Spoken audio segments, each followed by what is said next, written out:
Ketika jarum jam menunjuk angka 3 dini hari, dan Anda sendirian melintasi ruas tol di Jawa Tengah, pernahkah terlintas di benak Anda? Siapa yang sebenarnya menjaga pintu gerbang itu? Suara saya mungkin terdengar lembut, menenangkan. Namun kisah yang akan saya bagikan ini siap merobek ketenangan malam Anda. Ini bukan tentang pembayaran e-tol yang gagal. Ini tentang pembayaran yang dituntut oleh entitas tak kasat mata. Mereka bilang, setiap jalan tol baru dibangun di atas perjanjian lama. Dan di jantung Jawa Tengah, perjanjian itu dijaga ketat oleh sosok-sosok yang disebut penunggu gerbang. Malam ini, mari kita buka tabir misteri yang jarang diungkap, tentang senyum hampa dari petugas tol yang bukan manusia, tentang portal gaib di bawah jembatan layang, dan mengapa sopir truk selalu membawa bekal spiritual ekstra. Fokuskan mata Anda pada jalan, tapi dengarkan baik-baik. Karena kisah ini mungkin menentukan apakah perjalanan Anda akan berakhir selamat, ataukah Anda akan menjadi bagian dari legenda gerbang tol selanjutnya. Siapa mereka? Dan apa yang mereka inginkan dari Anda? Bersiaplah, karena perjalanan panjang ini baru saja dimulai. Kita akan menjelajahi setiap kilometer sunyi, setiap gardu kosong, mencari jejak misteri yang dingin dan membekukan. Ingatlah, dalam kesunyian tol, hanya ada kita dan mereka yang menunggu. Sebelum kita masuk terlalu dalam ke lorong gelap kisah-kisah ini, izinkan saya menempatkan Anda pada suasana yang tepat. Jalan tol bukanlah sekedar infrastruktur beton. Ia adalah pembuluh nadi yang panjang, membelah alam, memutus dan menyambungkan energi. Jawa Tengah, dengan sejarahnya yang kental akan kerajaan dan medan pertempuran kuno, memiliki energi spiritual yang luar biasa kuat. Ketika jalan tol dibangun, mereka sering memotong wilayah-wilayah yang dianggap keramat, melewati petilasan, atau bahkan menghancurkan makam tak bertuan. Inilah yang menjadi fondasi cerita-cerita horor yang akan kita dengarkan. Gardu tol, yang berfungsi sebagai titik henti paksa, menjadi titik konsentrasi energi, di mana dunia kita dan dunia mereka bertemu. Ini adalah titik transaksional, di mana makhluk halus percaya mereka juga berhak menagih bea masuk. Bayangkan, Anda lelah, mata mengantuk, dan Anda harus berinteraksi dengan sebuah kotak kaca di tengah malam yang sunyi. Kelelahan membuat batas kewaspadaan kita turun, dan itulah saat penunggu gerbang mulai beraksi. Kami tidak akan menyebutkan nama lokasi secara spesifik demi keamanan. Namun bagi para pengemudi yang sering melintasi Semarang, Brebes, atau ruas Solo, mereka tahu persis lorong mana yang paling dingin. Siapkan kopi Anda, matikan lampu ruangan, dan biarkan suara ini menemani Anda. Karena apa yang akan kita bahas adalah teror yang nyata, yang sering dialami oleh mereka yang mencari nafkah di balik setir, menembus malam yang pekat tanpa henti. Mari kita mulai dengan salah satu legenda paling menonjol yang kerap diceritakan para sopir ekspedisi di ruas tol Pejagan Brebes, yang sering disebut sebagai kisah wanita senyum hampa. Kisah ini selalu berpusat pada sebuah gardu tol tertentu yang diyakini beroperasi tanpa listrik eksternal, hanya diterani oleh cahaya rembulan yang redup, atau mungkin cahaya dari dunia lain. Menurut kesaksian yang konsisten, biasanya sekitar pukul 2.30 hingga 40 pagi, pengemudi yang kelelahan akan mendekati gardu tersebut. Mereka melihat seorang wanita muda mengenakan seragam petugas tol yang terlihat terlalu bersih, duduk di dalamnya. Wajahnya pucat, tapi senyumnya sangat lebar, namun matanya kosong, tak memancarkan kehidupan. Pengemudi akan menempelkan kartu e-tol, namun kartu itu tidak terbaca. Wanita itu akan menoleh perlahan, dan alih-alih meminta uang tunai atau menyuruh mencoba lagi, ia hanya akan menatap tajam ke mata pengemudi. Ia tidak mengucapkan sepatah kata pun, namun pengemudi tersebut tiba-tiba merasakan dingin yang menusuk hingga ke tulang sumsum, diikuti dengan sensasi energi mereka tersedot keluar. Beberapa sopir mengaku mendengar bisikan halus di telinga, "Bayar dengan waktu tidurmu." Mereka yang terjebak dalam tatapan hampa itu biasanya mengalami sakit kepala hebat, demam tinggi, dan kelelahan ekstrim selama berhari-hari setelahnya. Hal yang paling menakutkan, setelah berhasil melewati gardu tersebut, jika pengemudi itu berani melihat ke kaca spion, mereka akan melihat gardu itu tiba-tiba gelap gulita, kosong, seolah tak pernah ada petugas di sana. Legenda mengatakan, Wanita itu adalah arwah seorang petugas yang meninggal karena kelelahan ekstrim atau kecelakaan kerja di lokasi tersebut, dan kini ia mencari teman untuk menemaninya dalam shift malam abadi. Ia tidak mengambil uang Anda, tapi ia mengambil sisa kewarasan dan tenaga yang Anda miliki untuk berkendara. Berhati-hatilah dengan senyum yang terlalu lebar di tengah malam. Pindah ke jalur lain, mari kita bahas tentang apa yang terjadi di ruas antara Semarang dan Solo, khususnya di sekitar kilometer kritis. Lokasi ini seringkali terkait dengan mitos kendaraan yang menghilang. Ini bukan tentang kecelakaan, melainkan fenomena di mana sebuah kendaraan yang Anda ikuti tiba-tiba lenyap, tidak membelok, tidak mengerem, hanya menghilang ke dalam udara tipis, seringkali setelah melewati pilar jembatan tertentu atau tikungan panjang yang gelap. Salah satu cerita yang paling sering diulang adalah pengalaman seorang keluarga yang melakukan perjalanan mudik. Mereka mengikuti sebuah mobil keluarga lain dengan plat nomor luar kota yang sama-sama tampak kelelahan. Mobil di depan mereka mendekati area rest area yang ditutup untuk perbaikan, dan saat mobil itu melewati bayangan pilar besar, mobil itu lenyap. Tidak ada bekas pengereman, tidak ada serpihan, hanya kekosongan. Ketika keluarga itu tiba di lokasi yang sama, mereka berhenti, mencari, namun jalanan tol sepenuhnya sunyi dan kosong. Para spiritualis percaya bahwa ruas tol ini memotong jalur lama kerajaan atau jalur niaga yang sangat energetik, menjadikannya portal mini yang rentan terbuka. Kendaraan yang energinya rendah atau pengemudinya sangat lelah, energi spiritualnya lemah, dapat secara tidak sengaja terdorong melewati dimensi. Fenomena ini bukan hanya menakutkan, tetapi juga berbahaya karena pengemudi yang menyaksikan insiden tersebut seringkali panik, menyebabkan mereka sendiri kehilangan kendali. Bahkan petugas patroli tol pun mengakui adanya blind spots atau titik-titik aneh di mana pantauan CCTV seringkali terputus tanpa alasan jelas. Titik-titik ini seringkali berdekatan dengan lokasi di mana cerita-cerita hilangnya kendaraan ini beredar. Ini adalah pengingat bahwa di jalan tol, Anda tidak hanya harus waspada terhadap pengemudi lain, tetapi juga terhadap dimensi lain yang mungkin sedang membuka pintunya tepat di samping Anda. Sekarang, mari kita dengarkan sedikit tentang pengalaman para profesional, orang-orang yang hidupnya ada di jalanan. Para sopir truk jarak jauh. Mereka adalah saksi bisu teror jalan tol yang paling sering dan paling mendalam. Salah satu kesaksian yang paling merinding datang dari seorang sopir tua bernama Pak Budi, yang sudah puluhan tahun melintasi jalur Pantura yang kini terintegrasi dengan tol. Pak Budi bercerita, ada kalanya saat ia berhenti di area istirahat yang sangat sepi, ia didatangi oleh kolega yang tampak seperti dirinya. Sama-sama lelah, sama-sama kusut. Mereka hanya akan duduk di bangku terdekat, tidak bicara, hanya menatap nanar ke arah truk Pak Budi. Hal yang membuat Pak Budi yakin bahwa mereka bukan manusia adalah bau. Mereka membawa serta bau tanah basah dan asap knalpot yang dingin, seolah mereka baru saja ditarik dari kuburan berlumpur. Suatu malam, Pak Budi mencoba menawarkan kopi kepada salah satu kolega ini. Sosok itu hanya menggeleng pelan, lalu perlahan bangkit.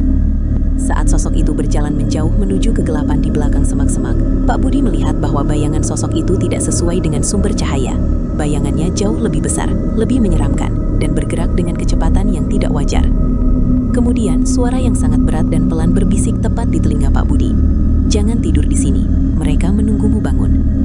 Ketika Pak Budi kembali ke truknya dan menyalakan mesin, ia melihat ada segenggam tanah merah basah diletakkan di atas dashboardnya. Tanah ini dipercaya sebagai hadiah atau tanda peringatan dari makhluk yang menjaga wilayah tersebut. Kisah ini menegaskan bahwa bahkan di area istirahat yang seharusnya aman, kita tidak pernah benar-benar sendirian. Mereka adalah manifestasi dari roh-roh lelah yang meninggal di jalanan, terjebak antara perjalanan dan tujuan, kini mencari sesama pejalan kaki yang bisa mereka temani, atau lebih buruk, yang bisa mereka bawa pulang. Mari kita kembali fokus pada gerbang tol itu sendiri, titik paling krusial. Pernahkah Anda mendapati diri Anda berada di barisan tol yang panjang? Namun ketika giliran Anda, gardu di samping Anda tiba-tiba terbuka tanpa ada petugas di dalamnya, seolah-olah mempersilahkan Anda lewat. Ini adalah gardu sunyi. Fenomena ini seringkali membingungkan pengguna jalan. Mengapa gardu itu terbuka? Mengapa lampu hijau menyala? Pengemudi, karena kelelahan dan ingin cepat, seringkali langsung lewat. Namun menurut beberapa petugas tol yang berpengalaman, melewati gardu sunyi ini bisa membawa sial. Mereka percaya bahwa gardu sunyi bukanlah hadiah, melainkan perangkap. Sosok penunggu gerbang akan membuka portal itu untuk membiarkan pengemudi masuk ke jalur yang lebih cepat, jalur yang mengarah ke wilayah gaib mereka. Supir yang melewati gardu sunyi ini sering melaporkan bahwa sisa perjalanan mereka terasa jauh lebih lama.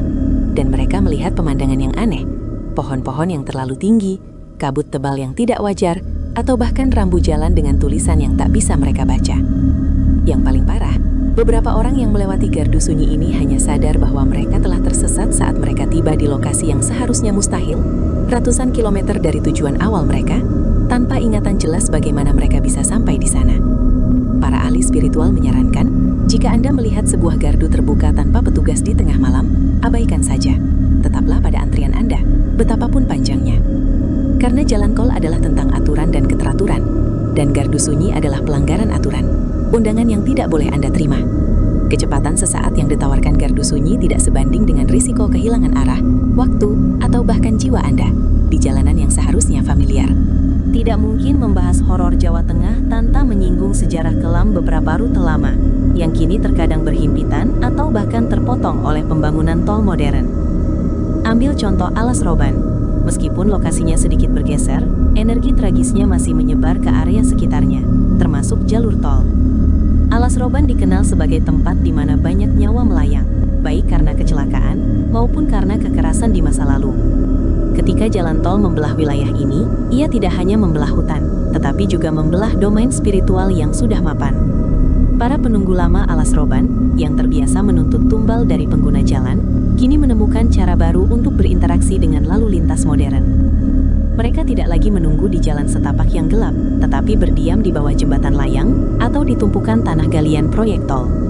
Kesaksian yang paling sering muncul adalah tentang suara tanpa bentuk, rintihan, tangisan, atau bahkan tawa mengejek yang terdengar jelas di dalam kabin mobil, bahkan ketika semua jendela tertutup rapat dan radio mati. Sopir yang paling rentan adalah mereka yang berbicara kotor, mengeluh tentang pekerjaan, atau meremehkan cerita seram. Para penunggu diyakini menganggap keluhan tersebut sebagai undangan untuk ikut campur. Bahkan, beberapa pengemudi melaporkan bahwa mereka mencium aroma kemenyan atau bunga kantil yang sangat kuat, tiba-tiba muncul dan menghilang dalam hitungan detik saat melewati titik tertentu di tol. Aroma ini diyakini sebagai tanda peringatan bahwa Anda telah memasuki wilayah yang sangat dihormati oleh makhluk gaib. Ini adalah pengingat yang mengerikan bahwa di balik beton mulus dan kecepatan tinggi, kita masih berinteraksi dengan energi purba dan sejarah kelam yang menuntut penghormatan. Para penunggu ini tidak ingin diusir, mereka ingin diakui. Dan jika Anda gagal menghormati wilayah mereka, mereka akan menemukan cara yang sangat pribadi untuk memberitahu Anda. Teror penunggu gerbang tidak selalu berupa sosok yang jelas atau transaksi gaib di loket. Seringkali, teror terbesar adalah ilusi yang diciptakan oleh kelelahan dan intervensi spiritual. Kita berbicara tentang halusinasi perifer, ketika mata Anda terlalu lama terpaku pada cahaya lampu jalan dan garis marka putih, otak Anda mulai bermain curang. Namun, para sopir percaya bahwa halusinasi di jalan tol Jawa Tengah bukan sepenuhnya ulah otak. Sosok-sosok tak berbentuk yang berlari di batas pandangan Anda, anak-anak kecil yang tiba-tiba melompat ke sisi jalan, atau mobil hantu tanpa lampu yang menyalip dengan kecepatan tinggi, ini diyakini sebagai upaya para penunggu untuk menguji atau bahkan memancing pengemudi. Seringkali halusinasi ini muncul persis sebelum pengemudi mencapai area yang berbahaya. Contohnya, seorang sopir melihat sosok anak kecil di sisi jalan, dan saat ia mengerem panik, ia nyaris menabrak tumpukan material proyek di depannya. Apakah itu hanya kelelahan, atau apakah makhluk itu ingin menyebabkan kecelakaan yang lebih besar dengan memaksanya mengerem mendadak? Ketidakpastian inilah yang menjadi senjata paling menakutkan dari penunggu gerbang. Mereka tahu kapan kewaspadaan Anda berada pada titik terendah. Efek paling umum dari halusinasi ini adalah sensasi dinding yang bergerak. Beberapa pengemudi melaporkan bahwa terowongan atau jembatan yang mereka lewati terasa seolah menyempit, atau dinding di kedua sisi tampak mendekat, menciptakan klaustrofobia mendadak yang memaksa mereka meningkatkan kecepatan secara tidak sadar. Ini adalah bentuk teror psikologis yang halus, namun sangat efektif, membuat pengemudi kelelahan secara mental dan fisik, menjadikannya mangsa yang lebih mudah di kilometer-kilometer berikutnya. Dari sudut pandang paranormal dan ahli spiritual, ada alasan yang sangat logis mengapa jalan tol, dan khususnya gerbang tol, menjadi magnet bagi aktivitas gaib. Ahli Feng Shui dan spiritual Jawa percaya bahwa tol adalah sungai energi buatan manusia. Gerbang tol, di mana energi kendaraan dan emosi manusia berkumpul, mengerem, dan kemudian dilepaskan lagi, menciptakan turbulensi energi yang besar. Energi yang terbuang oleh kemarahan, frustasi, atau ketakutan pengemudi menjadi makanan bagi entitas astral. Selain itu, banyak gerbang tol yang didirikan di atas pathways tunnel, jalur yang dulunya digunakan untuk pergerakan ritual atau ziarah. Ketika jalur ini diblokir atau diubah, entitas yang terkait dengan jalur tersebut merasa terganggu dan bingung, sehingga mereka berkantor di titik interaksi manusia terdekat, yaitu gardu tol. Mereka bukan hantu yang sengaja jahat, melainkan entitas teritorial yang merasa wilayah mereka dilanggar dan mereka menuntut kompensasi. Seringkali, kompensasi itu adalah energi hidup, atau dalam kasus yang paling ekstrim, tumbal untuk pembangunan yang dianggap melanggar batas spiritual. Ini menjelaskan mengapa cerita hantu di jalan tol seringkali terasa lebih institusional dan terorganisir dibandingkan hantu di rumah sakit tua. Mereka adalah penjaga teritorial, bukan sekadar penampakan residu. Pemahaman ini penting, karena ini berarti Anda tidak bisa menghadapi mereka dengan sekadar berdoa, tetapi juga dengan rasa hormat dan kesadaran bahwa Anda sedang melintasi wilayah kekuasaan yang tak terlihat. Mereka ada di sana, menunggu kita lalai, menunggu kita berhenti, menunggu kita lengah saat kita menyerahkan kartu e-tol kita. Melihat betapa kuatnya energi mistis di sepanjang ruas tol Jawa Tengah, lalu apa yang harus kita lakukan? Para pengemudi profesional dan masyarakat lokal yang sangat mengerti spiritualitas daerah memiliki beberapa praktik yang disarankan. Pertama, tentang basa-basi atau permisi. Sebelum memasuki tol, terutama jika Anda membawa barang berat atau melintasi malam, berikan salam hormat dalam hati. Permisi, kami hanya lewat. Ini bukan pemujaan, melainkan menunjukkan rasa hormat kepada penghuni tak kasat mata. Kedua, jangan pernah bersiul atau bernyanyi lagu riang yang terlalu keras di dalam mobil saat melintasi jalur yang sangat sepi, terutama setelah tengah malam. Suara riang di tengah kesunyian dianggap memancing perhatian mereka yang bersemayam dalam kesedihan. Ketiga, selalu bawa bekal spiritual, apakah itu air yang sudah didoakan, atau benda pusaka kecil, atau sekadar zikir yang terus diulang dalam hati. Ini berfungsi sebagai benteng energi pribadi. Keempat, dan ini yang paling penting terkait gerbang tol, adalah manajemen kelelahan. Para penunggu gerbang memanfaatkan kelelahan Anda sebagai celah. Jangan pernah memaksakan diri. Jika mata Anda sudah mulai melihat bayangan di samping jalan, segera cari rest area yang ramai, meskipun itu berarti Anda harus menempuh beberapa kilometer ekstra. Hindari berhenti di bahu jalan yang gelap total. Dan terakhir, jika Anda berinteraksi dengan petugas tol yang terlihat aneh, yang matanya kosong atau senyumnya tidak wajar, jangan panik. Cukup bayar tol dengan cepat, hindari kontak mata langsung, dan teruskan perjalanan.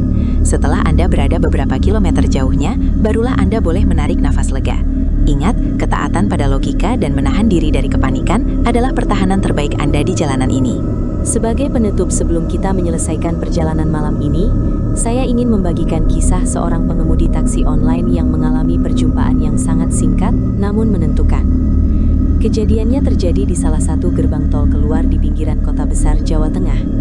Ia sedang mengantar penumpang terakhirnya, seorang wanita paruh baya, sekitar pukul 1. Saat mendekati gardu, ia memasukkan kartu e-tol. Saldo tidak mencukupi. Tiba-tiba, penumpang wanita di kursi belakang, yang sedari tadi diam, berbisik dengan suara yang sangat rendah. "Tukar saja, nak, dia lebih suka yang lain." Pengemudi itu bingung. Ia menoleh ke belakang, tetapi kursi itu kosong. Penumpang itu sudah tidak ada. Ia yakin penumpang itu bersamanya saat mereka masuk tol. Panik, ia kembali melihat ke gardu tol. Di sana, petugas tol, seorang pria tua dengan seragam yang lusuh dan mata yang redup, hanya menunjuk ke arah spion tengah mobil. Pengemudi itu melihat ke spion. Di spion, ia melihat pantulan petugas tol itu sedang memegang sesuatu yang bukan uang atau kartu. Itu adalah kunci mobilnya. Petugas itu dalam pantulan tersenyum lebar dan menggeleng, seolah berkata, "Bukan ini yang aku mau." Sadar bahwa ia berada dalam bahaya besar, pengemudi itu langsung memundurkan mobil, memotong jalur, dan mencari petugas patroli tol sungguhan. Ketika ia menjelaskan situasinya, petugas patroli hanya menghela napas panjang dan berkata, "Jangan pernah menoleh ke belakang di gardu itu, Mas. Gardu itu sudah lama ditutup, hanya dibuka oleh mereka yang membutuhkan." Yang paling mengerikan, setelah ia berhasil keluar dari tol, ia menghubungi kontak penumpang terakhirnya. Ternyata penumpang itu sudah turun di pintu masuk tol, sekitar 1 jam sebelumnya. Ini adalah bukti bahwa penunggu gerbang tidak hanya menunggu di loket, tetapi mereka juga bisa naik ke kendaraan Anda, menyamar sebagai teman perjalanan, menunggu momen krisis di mana Anda paling rentan untuk meminta bayaran yang jauh lebih mahal dari tarif tol. Kita telah menembus kegelapan, melintasi gardu sunyi, dan mendengar bisikan dari penunggu gerbang di Jawa Tengah. Misteri ini mengajarkan kita satu hal, jalan tol bukanlah tempat yang steril dan modern sepenuhnya. Di bawah lapisan betonnya bersembunyi kisah-kisah lama, energi yang menuntut pengakuan, dan entitas yang memanfaatkan kelelahan serta ketakutan kita. Ingatlah selalu pesan ini. Saat Anda lelah, bahaya bukan hanya datang dari pengemudi lain, tetapi juga dari dimensi lain yang ingin menarik Anda masuk. Berkendara dengan penuh kesadaran, selalu tunjukkan rasa hormat pada alam, dan jangan pernah berhenti di tempat yang benar-benar sepi tanpa alasan yang kuat. Saya berharap kisah ini menemani dan mengingatkan Anda untuk selalu waspada dalam perjalanan Anda berikutnya. Jika Anda merasakan merinding saat mendengarkan cerita ini, itu berarti energi dari kisah ini telah sampai pada Anda. Jangan simpan pengalaman horor ini untuk diri sendiri. Bagikan kisah ini kepada teman-teman Anda yang sering melakukan perjalanan malam. Dan yang terpenting, jangan lupa like dan subscribe untuk update seru dan mencekam lainnya. Dukungan Anda memungkinkan kami terus menelusuri sudut-sudut paling gelap dari misteri Nusantara. Sampai jumpa di perjalanan berikutnya, semoga Anda selalu